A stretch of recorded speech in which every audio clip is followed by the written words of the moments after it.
ঐতিহাসিক জুলাই পুনর্জাগরণ উদযাপন উপলক্ষে আজ কিশোরগঞ্জে অনুষ্ঠিত হয়েছে স্বেচ্ছায় রক্তদান ও ফ্রি মেডিকেল ক্যাম্প। সকালে ডক্টরস অ্যাসোসিয়েশনের মিলনায়তনে জেলা সিভিল সার্জনের আয়োজনে এই মানবিক কর্মসূচি শুরু হয়।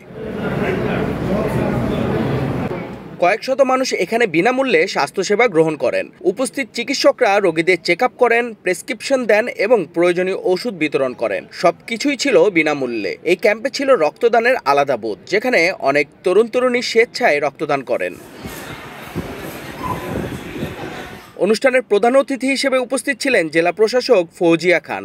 আরও উপস্থিত ছিলেন অতিরিক্ত পুলিশ সুপার ইমরানুল ইসলাম, সিভিল সার্জন অভিজিৎ শর্মা, 250 শয্যা বিশিষ্ট জেনারেল হাসপাতালের ভারপ্রাপ্ত তত্ত্বাবধায়ক ডক্টর নূর মোহাম্মদ শামসুল ইসলাম সহ জেলার বিভিন্ন পর্যায়ের চিকিৎসক ও রাজনৈতিক দলের নেতৃবৃন্দ।